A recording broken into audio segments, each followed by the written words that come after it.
وصلی اللہ علی النبی الأمی۔ میں آپ کو عرض کرتا ہوں کہ اس وقت زمین پر سب سے بڑا گناہ کیا ہے؟ سب سے بڑا گناہ، اچھا میری خیال میں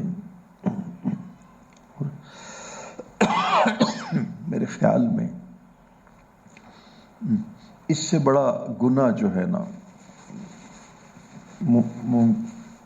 میرے خیال میں اس سے بڑا گناہ زمین پر اور کوئی نہیں ہو سکتا۔ ویسے اس کو قرآن و حدیث سے بھی ثابت کیا جا سکتا ہے، تو اس گناہ کو میں بیان کرتا ہوں۔ دوسری بات یہ کہ اس سے پہلے میں اس گناہ کا ایک چیزیں اپنے تضاد سے، کنٹراسٹ سے پہچانی جاتی ہیں،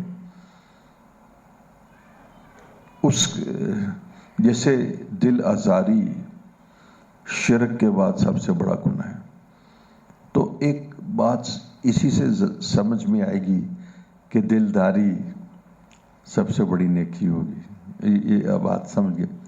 اگر دل آزاری بہت بڑا گناہ ہے تو کسی کی دلداری کتنا بڑا اجر ہوگا۔ اچھا آپ دیکھیے، غالباً عبداللہ ابن مبارک وہ لکھتے ہیں کہ اس سال اتنے لوگوں نے حج کیا، تعداد کوئی 7-8 لاکھ کی تھی، تو انہیں الہام ہوا کہ کسی ایک کا بھی حج قبول نہیں ہوا، کسی ایک شخص کا بھی حج قبول نہیں ہوا۔ پھر انہیں بتایا گیا کہ ایک شخص کے طفیل، فقط ایک شخص کے طفیل، کہ اس کا عمل اتنا، اس میں قوت تھی اور اللہ جل شانہ کی بارگاہ میں اس عمل کی قدر و منزلت اتنی زیادہ تھی، اس کا وزن اتنا زیادہ تھا کہ ساروں کے حج اس کے طفیل قبول کر لیے گئے۔ اب یہ معلوم ہوا کہ وہ شخص کون تھا، تو بتایا گیا کہ وہ شخص جو ہے نا، وہ خود ایک لوہار تھا۔ اچھا اس نے کیا عمل کیا کہ اس نے حج کے لیے پیسے جمع کیے، زادرہ۔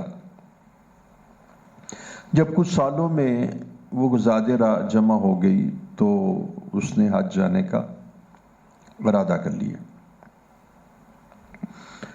اس کو اپنے ساتھ والے ہمسائے کے گھر سے کچھ پکنے کی کچھ ہمک سی آئی کچھ، تو وہ گھر گیا تو اس نے پوچھا کہ آج کل کیا پکا رہے ہیں؟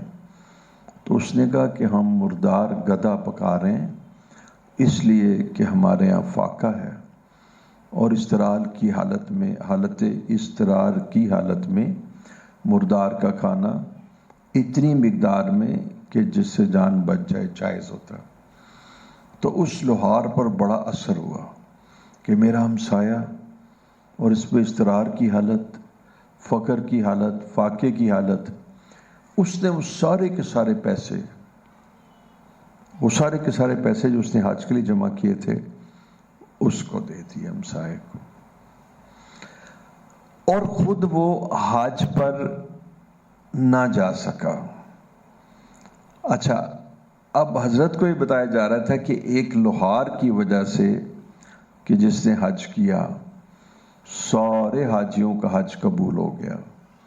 تو اندازہ لگائیے کہ اللہ جل شانہ کو یہ عمل کہ اس نے اپنے ہمسایہ، ایک تو ہمسایگی کی وجہ سے عمل بڑھ گیا، اور ایک ان کے کلاش ہونے کی وجہ سے، اور ایک فاقہ کی وجہ سے، پھر اس درجے میں کہ حالت اضطرار کے سور معذرت سے مردار پکا رہے تھے، تو یہ عمل کہ انہوں نے اپنے حج کا پیسہ، اپنے جو حج کا پیسہ تھا وہ ادھر دے دیا، یہ اللہ رب العزت کو اتنا پسند آیا کہ اس کے اندر 2 پہلو ہیں۔ ایک تو یہ ہے کہ اس شخص کا بھی حج قبول ہو گیا، حالانکہ وہ حج میں نہیں تھا اور شامل بھی نہیں تھا، اس کی نام و مال میں بھی حج لکھ دیا گیا، اور اس کا حج قبول ہو گیا، اور اس قبول حج کی وجہ سے باقی ساروں کے حج قبول ہو گیا۔ اب یہ میں نے آپ کو تضاد اور کنٹراسٹ کی وجہ سے بیان کیا۔ اس وقت زمین پر، پوری زمین کے اوپر سب سے بڑا گناہ وہ یہ ہے کہ جب ترکی سے اور دوست ممالک سے، سعودیہ سے، چاہے وہ امریکہ سے ہوں، جو امداد کے ٹرکس آ رہے ہیں، وہ ٹرکس جو سیلاب زدگان ہیں ان تک پہنچنے سے پہلے جو وہاں کے وڈیرے ہیں یا وہاں کے جو لوگ ہیں، اہل کار ہیں، وہ اس کو ضبط کر لیں اور وہ ان تک اس امداد کو نہ پہنچنے دیں۔ میں آپ کو انتہائی یقین سے کہتا ہوں، کہیں نہیں میں نے پڑھا، کہیں نہیں میں نے پڑھا۔ اب کہیں گے کہ میں نے کہاں پڑھا ہے، تو میں نے بزرگوں کے قدموں میں پڑھا ہے، یعنی صحبت علم کتابی نہیں ہے۔ کتابوں میں تو لکھا ہوگا لیکن ظاہری طور پہ نہیں لکھا ہوگا، اس سے استنباط کرنا ہوگا۔ وہ یہ کہ یہ زنا سے 1000 گنا زیادہ برا عمل ہے، زنا سے یہ شراب پینے سے لاکھوں گنا زیادہ برا عمل ہے کہ ان لوگوں کو کہ جن کے اوپر فقر کا لفظ استعمال نہیں کر سکتے، جن کے پاس گھر نہیں ہے۔ وہ میں ایک ایسے اخبار پڑھی، تو پرسوں کی اخبار ہے، میں نے پڑھی تو میں ساتھیوں سے کہا ایک لطیفہ آپ کو سناتا ہوں۔ اخبار کا ٹائٹل یہ تھا کہ جو سیلاب زدگان ہیں ان کے بجلی کا بل معاف کر دیا گیا ہے، بجلی کا بل ان کا معاف کر دیا گیا۔ یہ بڑا احسان ہوا کہ بجلی کا بل سیلاب زدگان، مکان ان کے گر گئے، مویشی ان کے ختم ہو گئے، بجلی ان کی ختم ہو گئی۔ بڑی مہربانی کہ آپ نے بجلی کا بل معاف کر دیا۔ اچھا، بتانا ہی چاہتا ہوں کہ ذرا ایک لمحہ کے لیے دیکھیں کہ ایک آدمی کلاش ہے اور ایک آدمی فقر کا، لیکن وہ اپنی کٹیا کے اندر، کوئی بڑے گھر میں نہیں، کچے گھر کے اندر محفوظ ہے، اس کی عزت وہاں محفوظ ہے۔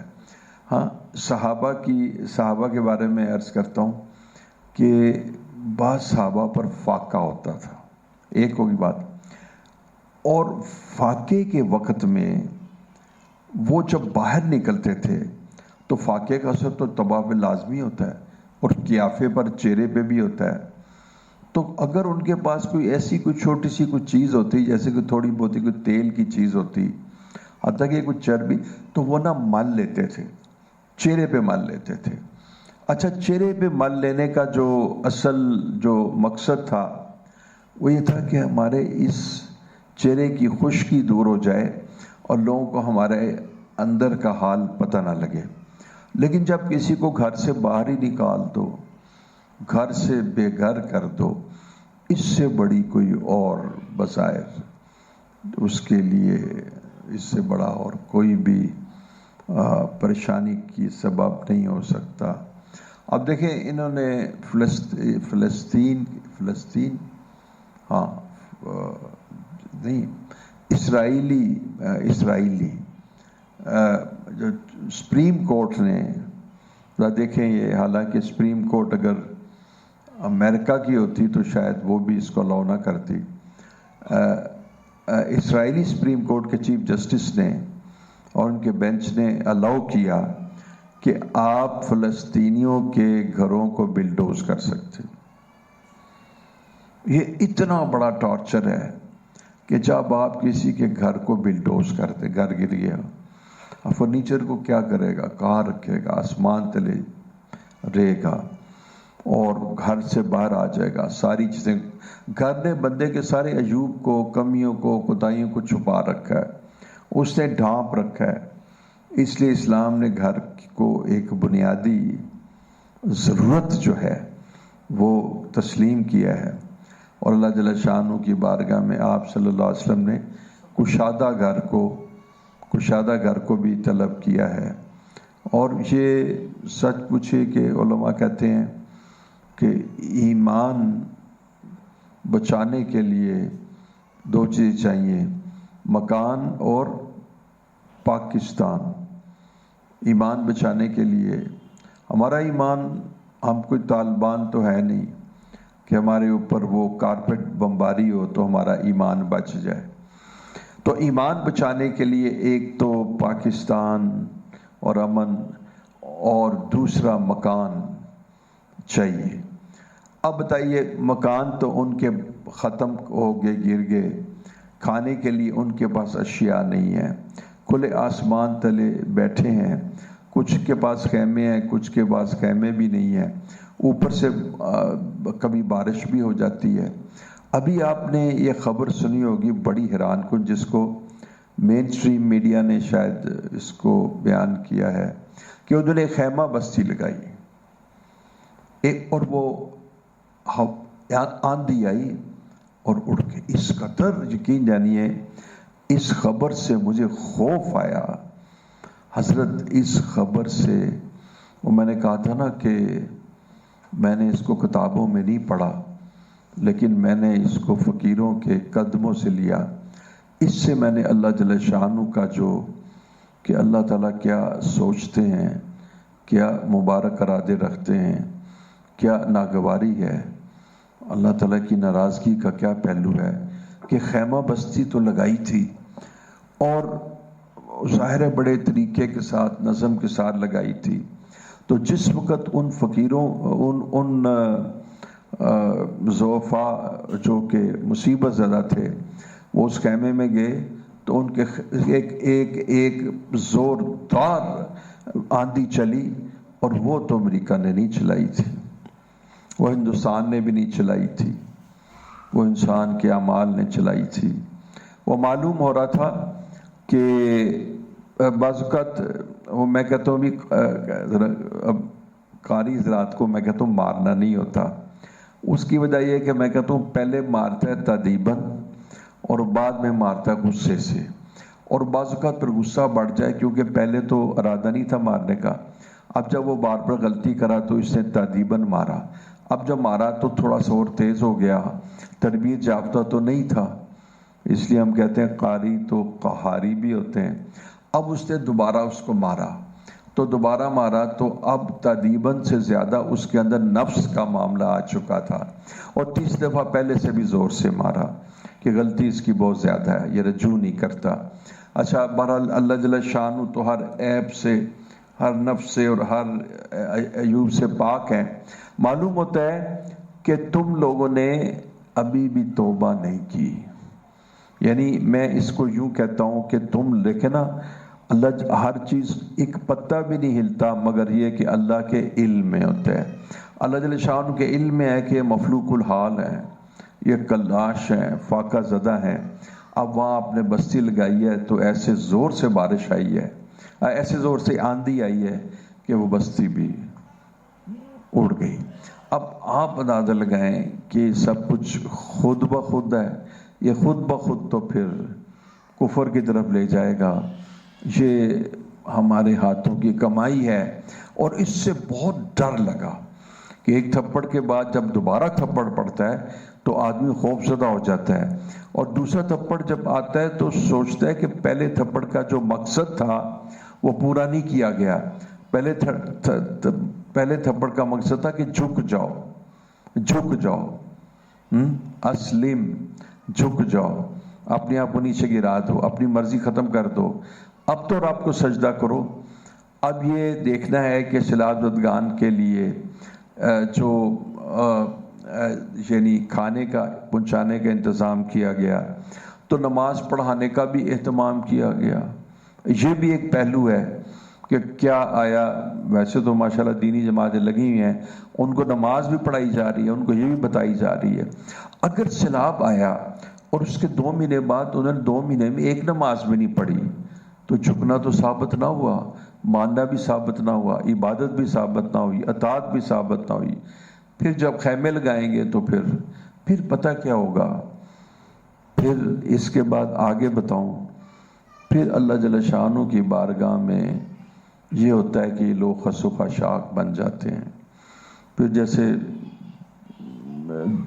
خزاں کے موسم میں پتجھڑ میں پتے جھڑتے ہیں، ایسے انسان بھی جڑنا چاہتے ہیں. قل ان کنتم تحبون اللہ فاتبعونی یحببکم اللہ. تم محمد صلی اللہ علیہ وسلم کی اتباع کرو گے تو میں تم سے محبت کروں گا. تو تمہارے ہاں تو تذکرہ ہی محمد صلی اللہ علیہ وسلم کا کوئی نہیں ہے، نہ خوف ہے اس بات کا کہ اللہ کی ناگواری اور ناراضگی ہم پر آئی ہے، اور یہ بھی معلوم نہیں کہ اس کو ایک عام نیچرل قدرتی آفات کو سامنے رکھتے ہوئے اپنے اعمال سے یعنی نگاہ ہٹا لی ہو، اور جس میں اپنی اصلاح کا پہلو غالب نہ ہو.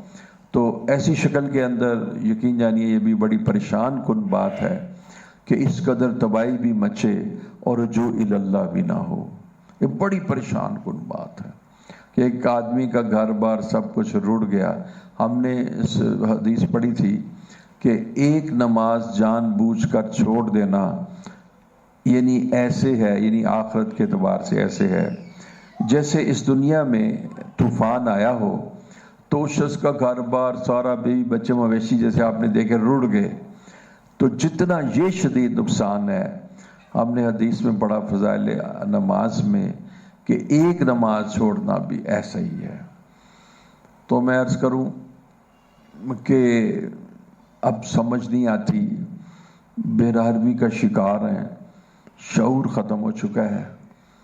لوگ جو این جی اوز آئیں گی وہ تباہی مچائیں گی.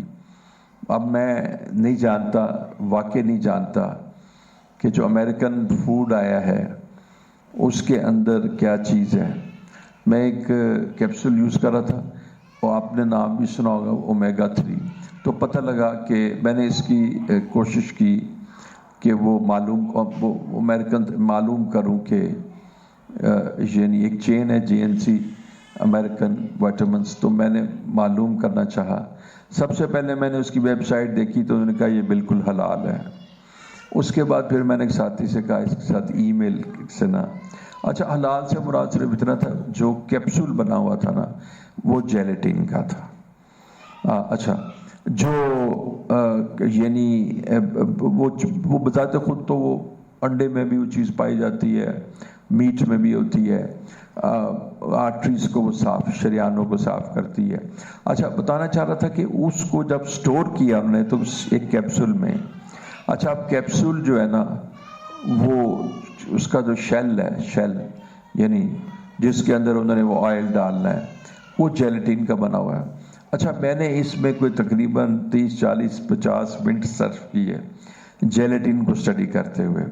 آپ یقین جانیے گا کہ بڑے بڑے جو آرٹیکل جیلیٹین پہ ہیں انہوں نے کہا کہ 80 to 90% جیلیٹین پورک کی بنتی ہے، سور کی بنتی ہے. 80 to 90% جیلیٹین پورک کی بنتی ہے، سور کی بنتی ہے. اور 20% جو کوئی 8% جیلیٹین وہ بناتے ہیں بووائن سے. اچھا بووائن کہتے ہیں یہ جو جی وہ اینیملز کاؤ گوٹ ہے نا جی، کاؤ آکس یعنی بیل اور بیفلو، ان کو بووائن کہتے ہیں. اچھا اس کے لیے وہ بووائن کا لفظ یوز نہیں کرتے، پورسین کا لفظ یوز کرتے ہیں. تو 80% جیلیٹین پورک سے بنتی ہے. اب آپ باہر کے جتنے کیپسول کھائیں گے، اچھا جتنی بھی آئلی چیزیں ہیں جب وہ سٹور کی جاتی ہیں تو ہمیشہ جیلیٹین کا کیپسول ہوتا ہے. اچھا وہ جیلیٹین کا کیپسول اس لیے ہوتا ہے کہ وہ کافی دیر چلتا ہے. اچھا اگر جیلیٹین کے علاوہ کسی اور چیز میں ڈالا جائے تو وہ ودن فیو منتھس جو ہے نا وہ ایکسپائر کر جاتی ہے. اور جیلیٹین 2.5-3 سال میں ایکسپائر نہیں کرتی. اب اس کے اوپر جو لیبل لگا ہوتا ہے کہ مینوفیکچرنگ ڈیٹ جو ہے نا 21 کی ہے تو وہ ایکسپائر ہو رہی ہے 23 نومبر کو جا کے، تو 2 سال کی ایکسپائری ہوتی ہے. تو اس لیے وہ جیلیٹین یوز کرتے ہیں. وہ جو بوائن جیلیٹین ہوتی ہے وہ کاؤ کی ہوتی ہے. اچھا اب اس کے اندر بھی سب سے پہلے ایک چیز تھی کہ کاؤ تو بالکل حلال ہے، لیکن اس کو اگر آپ اللہ کے نام سے ذبح نہیں کریں گے تو اب کاؤ اگر کوئی نان مسلم اس کو کرے گا اس میں بسم اللہ اللہ اکبر، تو واضح ہے نا جس کے اوپر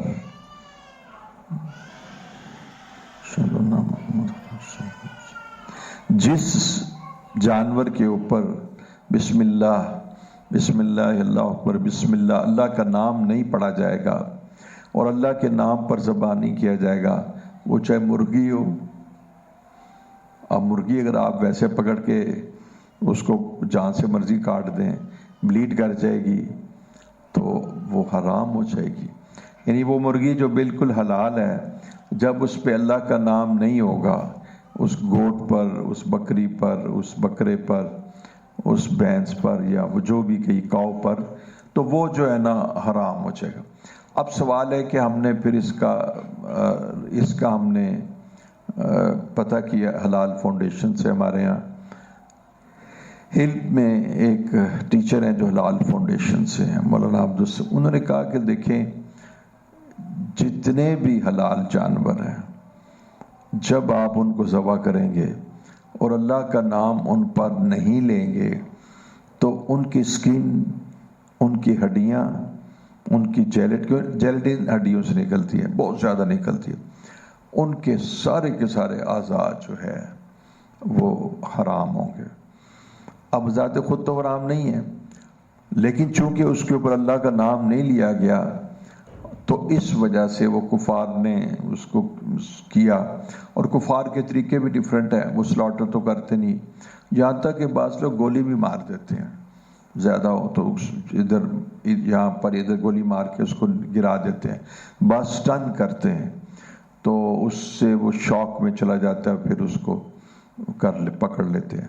تو بتانا آپ کو چاہ رہا تھا کہ یہ جو بووائن ہے یہ بووائن یہ بھی حرام ہے اس لیے. اور جو باقی 80% وہ تو پورک ہے تو اس پر تو کلام کرنے کی ضرورت نہیں ہے. اچھا وہ کیپسول میں نے کہا یار یہ جو ہے نا جانوروں کو ڈال دو، وہ مرغیوں کو ڈال دو، جانوروں کو ڈال دو، کیونکہ وہ مشتبہ ہیں، وہ مشتبہ ہیں. اچھا اب جہاں تک کوئی لائف سیونگ ڈرگ کا تعلق ہے کہ جو زندگی بچائے، اس پر تو کہیں کسی جگہ پر اجتہاد کیا جا سکتا ہے، لیکن سور پر تو کوئی اجتہاد نہیں ہے. اب جس وقت امریکہ سے فوڈ آئے گا، فوڈ تو دیکھیے اب سمجھ نہیں آتی کہ فوڈ کی کیا شکلیں ہوں گی. جو بھی شکل، چاہے وہ ڈرائی ہو، اگر تو کوئی ڈرائی فروٹ ہے تو علیحدہ چیز ہے، مینوفیکچر پروسیسڈ فوڈ ہے تو وہ اس طرح. مجھے سرحد سے بعض این جی اوز نے جو چیزیں تقسیم کی وہ پہنچی تو وہ بہت ڈاؤٹ فل تھی. بتانا چاہتا ہوں کہ فقر تو ویسے ہی انسان کو کفر تک پہنچا دیتا ہے. وہاں این جی اوز اپنا کام کریں گی تو وہاں پر ایک تو جو غذا دیں گی وہ اللہ جانتا ہے، کلام تو نہیں کہ اس کا کیا حال ہوگا.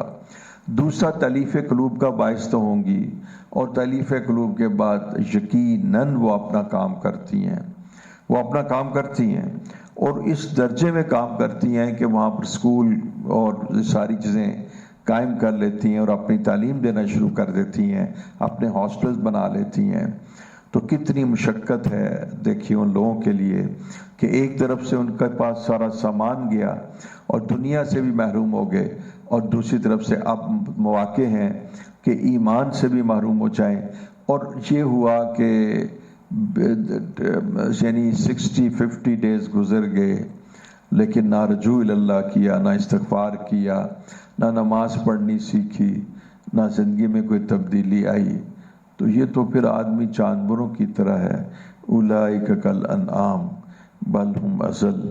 اور یہ تو پھر آدمی اسی طرح جیسے کیڑے مکوڑے انسان کے قدموں تلے روندے جاتے ہیں اور اس کے اوپر کوئی آہ بھی نہیں کرتا اور اس کے اوپر کوئی افسوس بھی نہیں کرتا، روتا بھی نہیں ہے.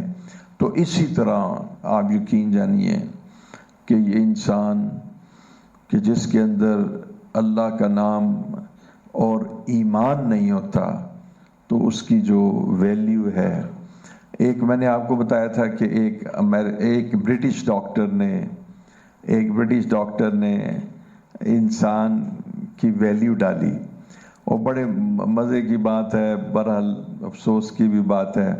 اس نے کہا کہ اس کی ہڈیاں جو ہے نا جب نکالی جاتی ہیں تو اس میں اتنی کیلشیم نکلتی ہے، اتنا فاسفیٹس نکلتے ہیں اس میں. اس نے سارا کچھ کر کے نا اس کی قیمت بازار سے لگوائی. پھر اس نے کہا اس کی پروٹینز اتنی ہیں، ہارمونز اتنے ہیں. یہ سارا کچھ لگا کے کوئی 200-300 پاؤنڈز کے قریب نا اس نے انسان کی قیمت لگا دی. جب میں نے وہ آرٹیکل پڑھا تو میں نے کہا تم نے قیمت بالکل ٹھیک لگائی. جس انسان کے اندر نہ ایمان ہے اور نہ اللہ کا نام ہے اور نہ محمد صلی اللہ علیہ وسلم اس کے اندر ہے تو واقعتاً اس کی پھر قیمت 300-400 پاؤنڈ ہی لگے گی بس. تو یہ بہت ہلکی قیمت لگی. اس سے تو مہنگی گھڑیاں ہیں اور اس سے تو مہنگا سونا اور چاندی ہے. تو اس سے کہا انسان کی یہ وقت ہے. تو جب انسان کے اندر ایمان نہیں ہوگا اور اس کے اندر اسلام نہیں ہوگا، اس کے اندر محمد رسول اللہ نہیں ہوگا تو یقین جانیے اس کی قیمت کوئی. تو ایک میں عرض کرنا چاہ رہا تھا کہ اس وقت زمین پر سب سے بڑا گناہ کیا ہے، اور وہ گناہ میرا قلب اس کی گواہی دیتا ہے کہ زنا سے 100 گنا زیادہ بڑا ہے، شراب سے 1000 گنا زیادہ ہے. وہ گناہ یہ ہے کہ یہ جو مصیبت زدہ لوگ ہیں ان تک امداد جو کہ بیرون ملک سے آئی ہے یا ہمارے احباب نے جمع کی ہے وہ ان تک پہنچنے سے پہلے ہی چھین لی جائے، اس کو لوٹ لیا جائے، اس کو وڈیرے اپنے مقاصد کے لیے استعمال کریں. کل اپنے عزیز و اقارب کو دیں اور اپنے حلقے کے لوگوں کو دیں تاکہ انہوں نے ووٹ لینا ہے، بڑے بننا ہے. اور وہ جو مصیبت زدہ ہیں کہ جن کے ایمان لٹنے کا خطرہ ہے ان سے یہ چیز چھین لیں. اور اگلی بات میں کہوں گا تو شاید علماء کرام کو اس پر بھی کوئی اشکال ہو. میں نے حضرت یہ بات کہی اور یہ میرے وجدان کی کیفیت ہے کہ آسمان اور زمین کے اوپر جو سب سے بڑا گناہ ہے، یعنی جس کو قرآن نے بیان کیا ہے، یا یوں کہیے کہ جس کے اوپر سب سے بڑی سزا ہے، وہ گناہ جو ہے نا وہ گناہ قتل ہے. اور میں سمجھتا ہوں کہ حضرت قتل کے اندر بھی کوئی گنجائش ہو سکتی ہے. اب کہ آپ کہیں گے یہ کیسے؟ تو وہ گنجائش حدیث سے بھی ثابت ہوتی ہے. وہ ایسے کہ قاتل اور مقتول جب دونوں پیش ہوں گے تو ایسا بھی ہوگا کہ قاتل مقتول دونوں کو نا جہنم میں ڈال دیے جائے. جیسے وہ میں آپ کو بتا رہا تھا کہ ہمارے ڈیفنس میں ایک واقعہ ہوا تو انہوں نے کہا بھی اب ہماری بہن کے کو نہ کریں، معاملہ نہ کریں. وہ بہن عاشق ہو گئی، انہوں نے کہا دیکھو چھوڑ دو اس کو. اچھا اب لڑکے نے نہیں چھوڑا، انہوں نے اتنا ٹارچر کر کے مارا ہے تو وہ مقتول ہو گیا اور یہ قاتل ہو گئے. اب اس قتل کی سزا تو ملے گی تو مقتول کیا بری ذمہ ہے. یہ قتل اس لیے واقعہ ہوا کہ مقتول کو بار بار میسج دیا کہ اس کو چھوڑ دو تم. یعنی انہوں نے دیکھا کہ جب ہماری بہن نہیں اس کو چھوڑتی اور ہماری بہن جو ہے وہ بھی فدا ہے اور معاملہ بڑا خراب ہے، تو اس نے نا وہ تھے دبنگ قسم کے بہادر لوگ اور وہ بھی یہاں پر بھی تو بڑے وڈیرے سیٹلڈ ہیں. انہوں نے اس کو دھمکی دی، انہوں نے سب کی گناہ لیا. جو اس کا جنازہ آیا جس ٹارچر کے ساتھ اس کے نی جوائنٹس توڑے ہوئے تھے مارنے سے پہلے اس سے توڑوں سے. تو یہ بھی ایک بات ہے کہ قاتل اور مقتول دونوں جہنم میں جائیں گے. یہ جو امداد یعنی وہاں تک نہ پہنچنا یہ قتل سے بھی زیادہ قتل دیکھیں نا، قتل میں تو یہ نا، آپ نے بھی تو اتنا، مثلا ایک شخص نے، ایک آدمی لکھتا ہے، اس کا انٹرویو آیا کہ میں قاتل کیسے بنا، انہوں نے کہا وڈیرے نے، چودھری نے میری گھر میں حملہ کیا، ہماری ایک لڑکی چودھری کا بیٹا اٹھا کے لے گیا، ایف آئی آر درج کی، وہی نہیں، معمول کی باتیں ہیں، تو پھر اس کے بعد ہم نے کہا بدلہ لیں گے کیونکہ غیرت کا مسئلہ تھا۔ پھر اس سامنے دوبارہ یعنی کوئی سنوائی نہ ہوئی، جب سنوائی نہ ہوئی تو کہنے لگا کہ ہم نے بھی اس پہ حملہ کر کے اس کا ایک بندہ مار دیا، قاتل تو بن گیا۔ اب دیکھیے عوامل کیا ہیں، فیکٹرز کیا ہیں، وہ رسپانسبل فیکٹرز جس کی وجہ سے ایک قاتل بنا ہے، اس کو بھی دیکھیے۔ تو یہ کوئی جواز نہیں ہے کہ آپ وہ جو رسد جاری ہے، تو زمین پر اس سے بڑا گناہ نہیں ہے، اور یہ گناہ قتل سے ہے۔ اور آخری درجے کی ایک بات بھی میں کر ڈالوں، آپ یقین جانیے گا کہ یہ گناہ اسلام قرآن نے سب سے بڑا بیان کیا ہے۔ اس گناہ کے اندر، قتل کے گناہ کے اندر، اس کی سزا لکھی گئی ہے کہ اللہ تعالیٰ کا اس پر غضب ہوا، اللہ تعالیٰ کی اس پر لعنت ہوئی، اور وہ ہمیشہ جہنم میں رہے گا، اور اب مستقل وہاں پر جلایا جائے گا۔ ایک گناہ ایسے جس میں اللہ جل شانہ کا غصہ دیکھا گیا ہے، اور وہ ہے کہ اللہ تعالیٰ کبھی اتنے بڑے رب، اتنے دو ٹگے کے انسان سے یوں مخاطب نہیں ہو سکتے۔ یہ تو ٹھیک ہے، ان بطش ربک لشدید، کہ اللہ کی پکڑ بڑی شدید ہے، لیکن اللہ جل شانہ کو کیا کہنے کی ضرورت ہے؟ اب ایک چیف آف سٹاف ہو اور وہ ایک بھنگی کو کہ میرا تیرے ساتھ اعلان جنگ ہے۔ اعلان جنگ تو یہ ہو سکتا نا کہ آپ انڈین چیف آف سٹاف یا جنرلز کو کہیں جی ہمارا آپ کے ساتھ اعلان جنگ ہے۔ ایک چیف جسٹس یہ کہ ایک پان بیچنے والے کو کہ میرا تیرے ساتھ اعلان جنگ ہے، وہ کوئی مقابلہ نہیں ہے۔ اللہ جل شانہ بندے سے کہتے ہیں باز آ جا، جو تو ربا کر چکا اس کو چھوڑ دے، میرا تیرے ساتھ اعلان جنگ ہے۔ میں آپ کو یقین سے بتاتا ہوں کہ یہ جو امداد جو آئی ہے، ان کو ان انسانوں تک نہ پہنچانا یہ سود سے بھی بڑا گناہ ہے۔ ہم اس گناہ میں مبتلا ہیں۔ یہ ہمارا نیشنل قومی کریکٹر ہے۔ آپ میری بات کو لے کے نا امام صاحب بیت اللہ کے پاس چلے جائیں، وہ اس کی تردید نہیں کریں گے، یقین سے بتاؤں، اور اس تقی عثمانی صاحب کے پاس لے جائیں، وہ بھی اس کی تردید نہیں کریں گے۔ اللہ اکبر۔ اللہ جل شانہ کو، میں نے آپ کو بتایا کہ اس ایک لوہار نے اپنا مال، اپنا حج کا اس کو دے دیا، تو اللہ تعالیٰ نے 8 لاکھ لوگوں کا حج قبول کر لیا، اور کہا اس کے حج کی وجہ سے ساروں کی مغفرت ہوگی، اور تم کیا کر رہے ہو؟ تو بہرحال یہاں پر میں آپ سے عرض کروں گا کہ کالجز، یونیورسٹیز کے پروفیسرز اور اس کی فیکلٹیز کو ایتھکس اور دین، اخلاقیات سکھلانے کی ضرورت ہے۔ وہ اپنے بچوں کو تربیت کریں، ماں باپ بچپن سے ہی اپنے بچوں کی تربیت کریں۔ اور دوسرا میں یہ کہوں گا کہ سیاستدان کو کہ ان کے اوپر جو ملکی معیشت ہے اس کو درست رکھنا یہ فرض عین ہے۔ اسلام معیشت کو بہت زیادہ اہمیت دیتا ہے، اسلامک اکنامکس، حتیٰ کہ آپ دیکھیں کہ جو جہاد کیا جاتا ہے وہ اعلی کلمت اللہ کے لیے کیا جاتا ہے، زمین کا ایک ٹکڑا حاصل کرنے کے لیے، اور وہاں پر تفاخر اور اپنی شان دکھانے کے لیے اگر حملہ کیا جائے تو اس میں یہ نیت اعلی کلمت اللہ کی نہ ہو تو وہ جہاد نہیں کہلاتا۔ لیکن آپ دیکھیں کہ یہ جو پانی کا مسئلہ ہے کہ اگر کوئی ہمارا پانی بند کر دے تو اس کے ساتھ لڑائی کرنا، شریعت نے اس کو جہاد کہا گیا ہے۔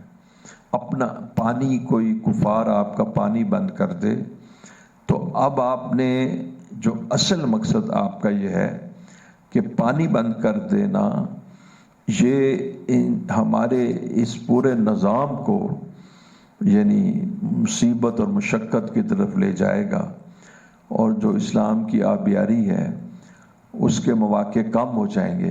لہذا پانی کے لیے جنگ کرنا یہ بھی جہاد شمار ہوگا. مولانا عبید اللہ سندھی رحمۃ اللہ علیہ نے بھی اسلامی معیشت آج پتہ لگتا ہے کہ احوال کیا ہیں، اور اس نے بھی کلام فرمایا ہے. شاہ ولی اللہ رحمۃ اللہ علیہ نے بھی. آج ہمارے علماء کرام کو کتاب النکاح، کتاب الطلاق، ان تمام کتاب الطہارت کا پتہ ہے. بڑی عظیم سعادت ہے. اگر یہ نہ جانتے تو ہم بھی بالکل جاہل ہوتے اور کافر ہی ہوتے. لیکن جو کتاب البیوع ہے اس کا علم نہیں ہے کہ اس وقت مارکیٹ کیا ہے اور مارکیٹ کا عرف کیا ہے. اس سے ہمارے علماء کرام اس کو نہیں جانتے. میں سمجھتا ہوں کہ معاش کے ذرائع فراہم کرنا، اسلامک یعنی اکنامکس کو ترقی دینا اور ملکی معیشت کا خیال رکھنا، یہ ملک کے جو حکمران ہیں ان کے اوپر فرض عین ہے. کیونکہ جس وقت معیشت کمزور ہوتی ہے تو آج کے دور میں، یعنی صحابہ کے دور میں نہیں، خلفائے راشدین کے دور میں نہیں، اس کے ساتھ پھر چوریاں بھی ہوتی ہیں، اس کے ساتھ پھر ظلم اور مزید چیزیں آتی ہیں. اور میں نے تو یہاں تک دیکھا ہے کہ رذائل بھی آتے ہیں، یعنی تزکیہ نفس جس کو آپ بولتے ہیں، کہ یعنی بعض غربت سے شدید رذائل پیدا ہوتے ہیں، اور وہ رذائل امارت کے ساتھ نہیں آتے. غربت کے رذائل بہت شدید ہیں، امارت کے رذائل بھی شدید ہیں، لیکن ان میں تکبر اور رعونت کی بات آ جاتی ہے. لیکن جو غربت کے ساتھ بخل اور بعض چیزیں کہ جو انتہائی نیچ ہوتی ہیں، جو کہ کفر ہی کا شاخسانہ ہوتی ہیں، کفر ہی کا خاصہ ہوتی ہیں، وہ اس غربت کے ساتھ بھی آ جاتی ہیں. اگر ساتھ اللہ کا نام نہ سکھایا جائے اور اس کو قرآن و حدیث کی تعلیم نہ دی جائے اور صحبت علم سے اس کو دور رکھا جائے تو وہ کفر پھر عمومی طور پہ انسان کو بے دینیت کی وہ پاورٹی، وہ حال عمومی طور پر اس کو کفر کی طرف لے جاتا ہے. میں نے شاہ نے قرآن میں ایک ایسے شخص کا تذکرہ کیا ہے کہ جو کنارے پہ چلتا ہے. اس کا معنی ہے کہ جب اس کی دکان چلتی ہے تو اس کی نماز چلتی ہے، جیسے ہی اس کی دکان کولیپس کرتی ہے نماز بھی کولیپس کر جاتی ہے. ہم 99% یہ تذکرہ ہمارے لوگوں کا ہے، 99% تذکرہ ہمارے لوگوں کا. اس کی میں آپ کو چھوٹی سی ایک دلیل دیتا ہوں کہ میرے پاس اتنے لوگ آتے ہیں، کہتے ہیں آپ نے جو ذکر دیا تھا وظیفہ 1,00,000 دفعہ کر دیا، لیکن مالی حالات میں ابھی زیادہ تغیر نہیں آیا، میرا کینیڈا کا ویزا نہیں لگا. اب کینیڈا کا ویزا کے لیے اس کو کہا کہ 1,00,000 دفعہ تم نا ربک پھر ورحم پڑھو. میں نے کہا کسی چنگے کام دے پیچھے لگتے جائے، تو وہ کینیڈا کا ویزا نہیں لگا انہوں نے کہا ابھی تک. اب وہ سارا جو پڑھنا تھا وہ بھی دنیا کے لیے تھا. تو یہاں پر میں آپ کی خدمت میں صرف اتنی بات عرض کر کے بات ختم کرتا ہوں کہ سچ پوچھئے کہ معیشت کا صحیح ہونا بھی بڑا ضروری ہے. اور دوسری بات میں کہتا ہوں کہ حضرت عمر رضی اللہ کے زمانے میں ٹاؤن پلانرز ہوا کرتے تھے جو ٹاؤن کو پلان کرتے تھے. یہ انتہائی یعنی بڑے ہی درد دل سے یہ بات کہی جاتی ہے اور بڑے زخم کے ساتھ. وہ بات یہ ہے کہ جس وقت پانی آیا تو آگے کوئی اس کی مینجمنٹ، کوئی اس کی رکاوٹ اور کوئی بھی اس کے لیے کوئی ڈیم کی شکل میں یا کوئی کنسٹرکشن یا کوئی پلاننگ اس کے بارے میں نہیں تھی. یہ وہ کبیرہ گناہ ہے جو آج کے اور پہلے کے جو حکمرانوں سے سرزد ہوا ہے. اس لیے کہ جب وارننگ بھی دی جا رہی ہے، حالات بھی پہلے ایسے ہوئے ہیں، میسیج بھی آ رہے ہیں، پھر بھی پلاننگ نہیں کی. تو یہ بھی بات سننے میں آیا کہ بعض عمرہ